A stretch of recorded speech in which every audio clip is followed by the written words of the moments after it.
Okay, so I have a genuine question. Where in this day and age do you find men? Like good actual men. Tinder, no. Hinge, no. Bumble, that's a joke.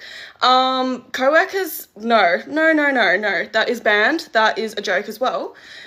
Uni, no. Don't be ridiculous. I don't reckon you'd find someone at a bar or clubbing. No.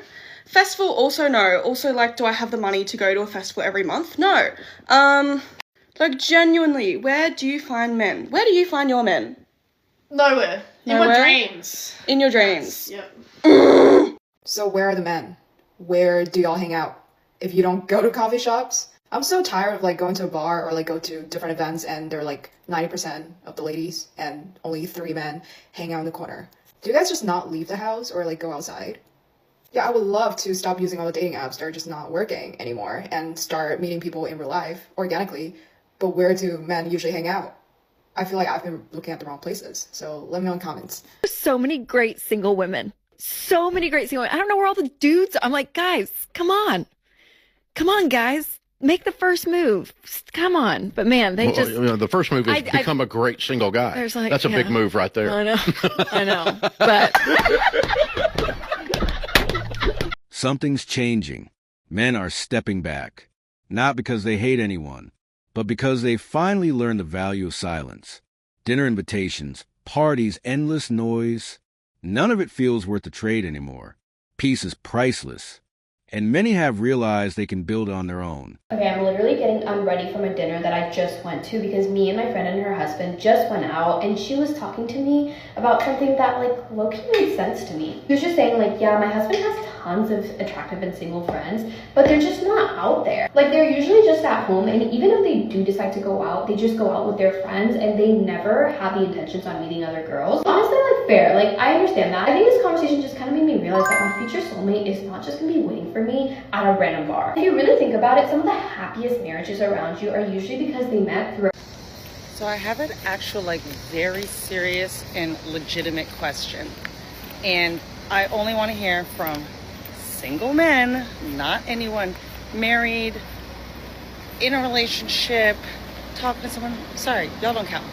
I want to hear from the single men, and I'm gonna go with like ages 38 and up, preferably in their 40s, but I'm gonna go with 38 because I'm 42. I'm gonna stick with 38.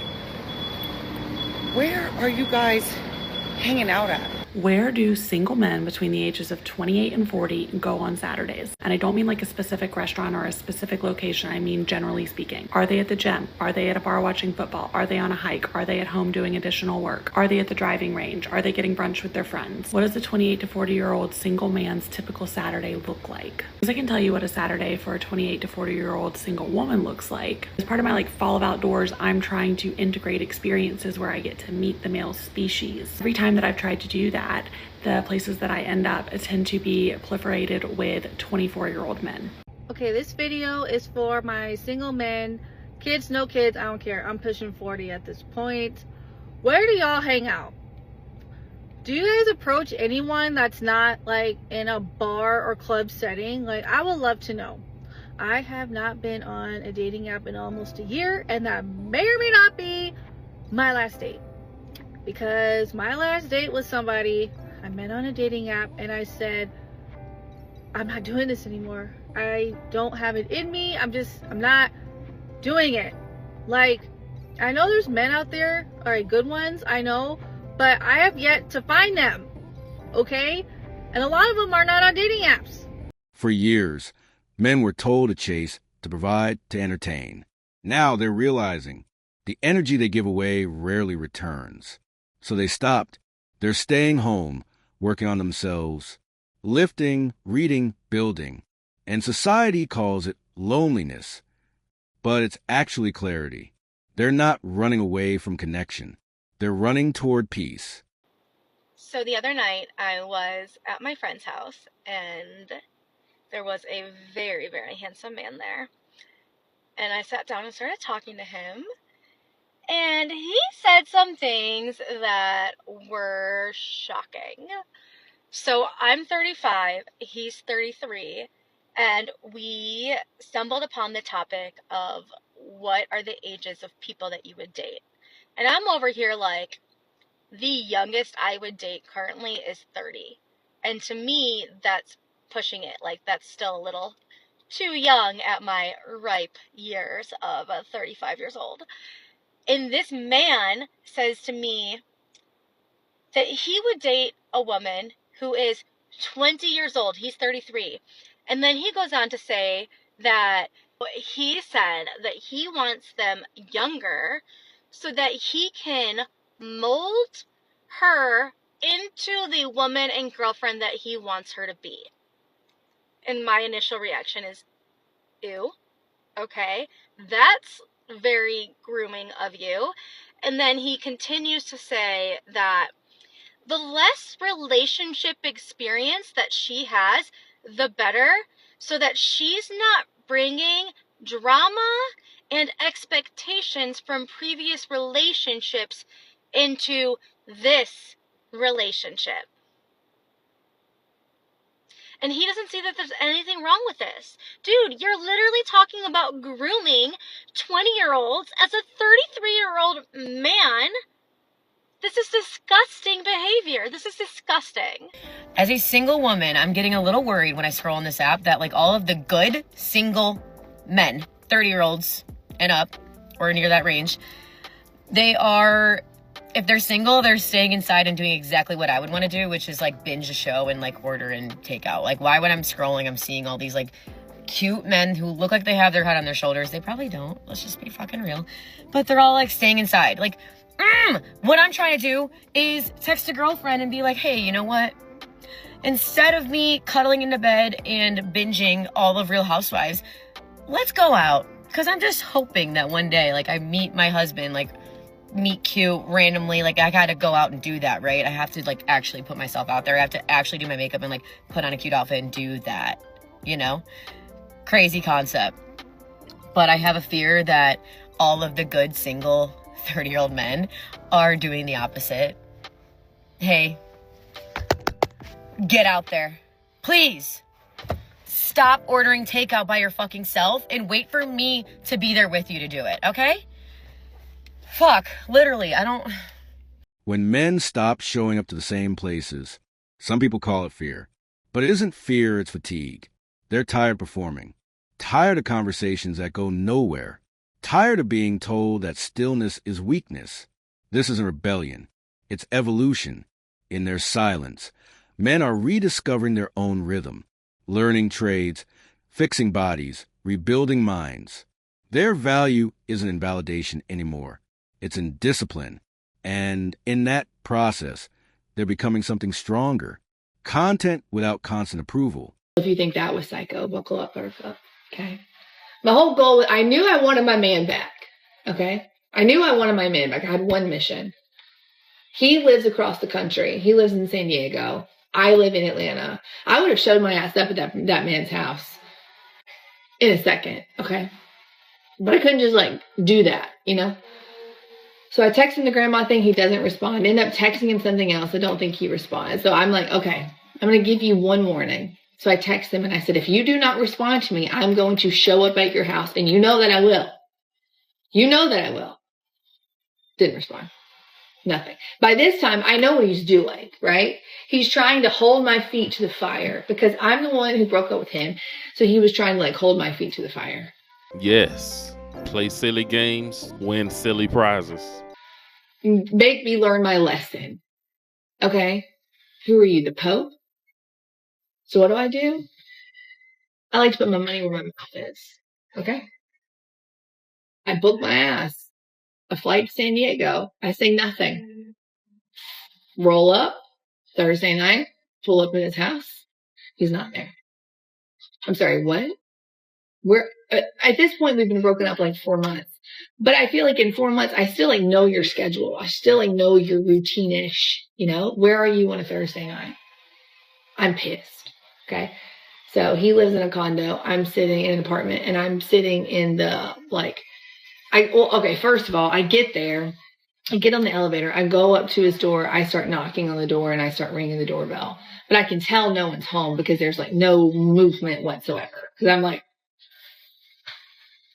nothing, no movement. So I'm like, okay, he's not home. Okay, let me give him like 30 minutes, go downstairs. I'm sitting in the lobby. Because he would have to come through where I was going, like where I was sitting. So I would see him. He would see me, you know. So I give him like 30 minutes, not there. 45 minutes, not there. I text him and I'm like, hey, I accidentally delivered something to your house. Are you home? Okay. No response for like 20 or 30 minutes. He eventually responds, what? By this time I'm heated because I'm like, where are you? So then I'm texting him, where are you? And he was like, I haven't talked to you in months. What are you talking about? Like, so then I was like, you know what? Forget it. Because by this time I have convinced myself that he's like at another girl's house. He's with another girl. But bring her here. I'll beat the shit out of her right here, right in front of you. Bring her here, please. So I've like convinced myself of this whole narrative. So I'm like texting him like a psycho. And I'm like, you know what? Forget it. I knew that you would do this. It's like, I'm like, I don't know what I say. I spaz out. I deleted those two because I don't need to see that, how I was behaving. That's none of my business. And so he finally just calls me and he's like, what is happening? And I was like, I am at your condo and you're not here. And it's like 9:30 at night. What else would you be doing on a Thursday night? And he was like, I was playing soccer. I'm on my way home right now. My phone was like on the sidelines, blah, blah, blah. And I was like, oh, that makes sense because he plays a lot of soccer. So I was like, okay, well then bet when you pull up, your ass better be in a uniform. You better be sweaty. So he was like, I'm literally about to pull up right now. And so then he pulls up and yeah, he's in a soccer uniform. He's sweaty. And yeah, then we got back together. Bada bing, bada bang, bada boom, baby. You just have to show up. So if you look around and wonder why men are no longer chasing the same things, the answer is simple. They finally learned what peace feels like. And once you taste peace, chaos loses all its flavor. This is Sigma Chronicles, where men choose stillness over noise and dignity over distraction. I don't mess with guys who don't eat kitty kitty meow meow, because one time I went out with this guy who's a promoter and he was like, hey, I want to take you out on a date. And I was like, cool, that's what's up. So I had him meet me at the Jaspers in Largo because I don't like people trying to come to my house because I'm a thief. And so he met me at Jaspers. And when we go to Jaspers, I was like, okay, where do you want to go? And he was like, oh, I want to go to the spot in College Park. So we go to College Park and the spot is really his house. So I'm like, okay, whatever. I don't mind it because I'm ovulating and I'm feeling like a dog at this point. So we get into his room and, you know, we're chilling, we're touching and everything like that. So I lean back so he can start eating kitty kitty meow meow. And he was like, oh no, I don't do that unless you're my girl. So I'm instantly turned off and I'm annoyed. So I'm like, yeah, I want to go home. And he's like, oh, all right, like, hold on. And he goes into the next room. And then when I look to my right, I peep that there's a whole bunch of money because he's a little fake promoter. So I decide to take a stack of money that's off the top, put it in my purse, and I just leave his apartment and I start booking it because the apartment, the way it was shaped, the building, the way it was shaped, it was like it was locked unless somebody let you down or whatever. But I took the steps and then somebody let me out. So then I started booking it all the way to a hotel that was like up at the corner. And then I called an Uber from there and I got home. And then he texted me and was like, oh, you're robbed for that, for leaving. And then he texted me a little bit later and was like, hey, did you take some money from my house? And I didn't say anything. And he was like, oh, I'm going to just check the cameras. So then I blocked him. And then he texted me from a text now number. And he was like, you just told on yourself. I don't even have cameras. But that's how I know you did it. And that's why I'm going to get somebody to come F you up. But I was like, find me. And finally, a woman who talks fast and just spit it out, get right to the point. Why don't all women on TikTok do this? I knew he wasn't going to be able to find me. So then 2 weeks later, I go on a new date and I have the guy meet me at Jasper's. And he was like, yeah, we're going to go to this cute little quick kickback.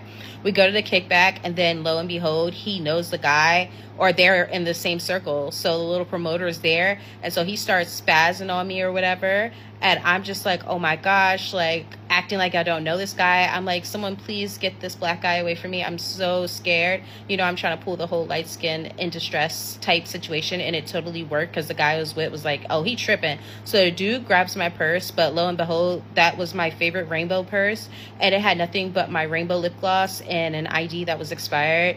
And so he's just like, yeah, like he just snatched the purse thinking I would have money in it, but I never carry money when I go on a date because why would I? So I'm just crying and I'm like, let's leave. So I get the guy to leave and he's like, what was that about? And I was like, that's the guy that's been stalking me, and I'm so upset because I had my money in there. You remember I was supposed to go to the bank, so I'm trying to like low-key gaslight this man and make him remember that I told him I needed to go to the bank before I date, which I did say that, but I had already went to the bank. So he was like, yeah, and I was like, oh my god, I need that money for my son. I can't believe he has that. Can you go back and fight on my honor? So the guy was low-key a scary person, so he was like, nah, but he was like, you know what, I'm gonna help you out. So he goes to the ATM and then he comes back with a measly $600, and he was like, this is all I got. So I'm just like, oh man, I guess I'll make it work, you know, I'm gonna figure something out. So I just started bawling, crying. So he felt bad, so I didn't even want him to touch me. So he was like, where can I drop you off at? I was like, hey, take me home. Low-key, it wasn't my house, it was another guy's house that I really liked, and I was gonna go chill with him.